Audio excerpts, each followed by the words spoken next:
Let's talk about how we can get even closer to our sensation and to our emotion. And I want to approach it through the lens of the space that we imagine ourselves to be in and the subtle space in which we believe ourselves to be able to move towards and away from a sensation. It's obviously completely imaginary. It's an illusion because that space which we imagine ourselves to be in is in fact us. You are that space in which everything arises, and you are also that which arises as part of that space. Hence, non-duality, that there's not really a distinction. There is not space and that which arises in it. On some level, it is all one.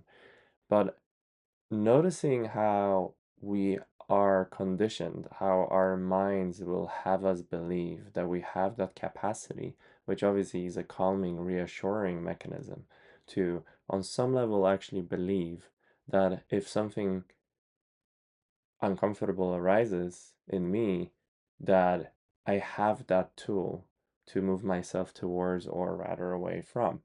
And that is a whole play of pushing and pulling at experience and essentially trying to manipulate it. And as we deepen in our practice, we want to get to a place of equanimity, meaning that we actually cease to push and pull. We find peace and we find a yes to whatever is arising, and we are becoming really intimate with it. We're fully allowing ourselves to feel it. And so what collapses is actually the illusion that we ever had the ability to move away from it because that never was anywhere else but here, which is precisely where the sensation, the feeling, was arising in and from and to. That there's no, the subject and object collapses into one. And with that, there's no longer a sense of being able to move away from. Sure, we can go into distraction and we can go into thoughts and parts and, manager protectors that will try to convince us that there is a way out or away from.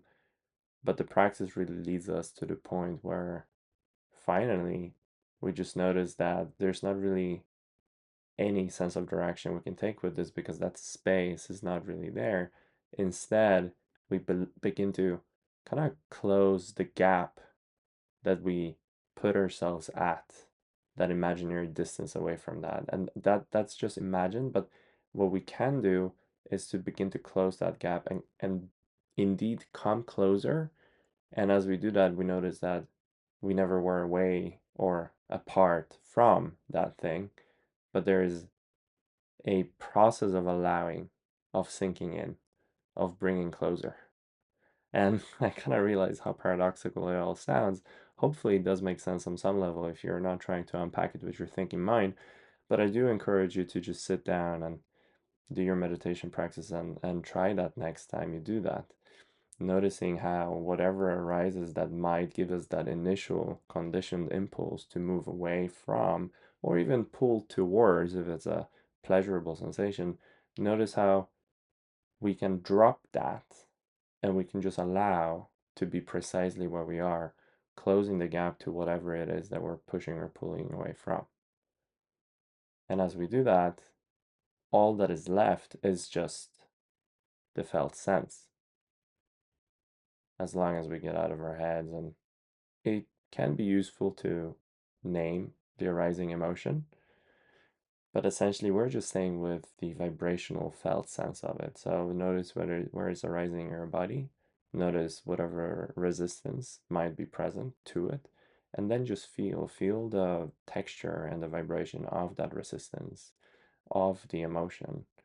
And notice as the gap begins to collapse and get smaller and smaller until we become that very thing which we're trying to get away from.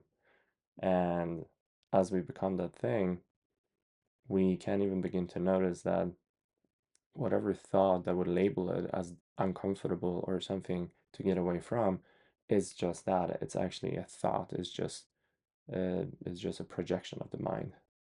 And as we are finding that sort of door out of identification with our thoughts, we begin to notice something rather radical, that whereas our minds would have us believe that the sensation we're experiencing is negative and undesirable and something to get away from, now is seen simply as a bunch of words, as a thought that is completely inconsequential. And that opens the door to fully being with the arising energy without labeling it good or bad, pleasurable or uncomfortable. Like those labels just mean nothing in that moment. And that finally allows us to fully be with whatever is arising. And as we do that, the energy begins to move by itself. The energy is never stagnant, it never lasts as long as occasionally our minds will have us believe that it would. So let me know how that works for you if you have any comments, and I'll see you in the next video.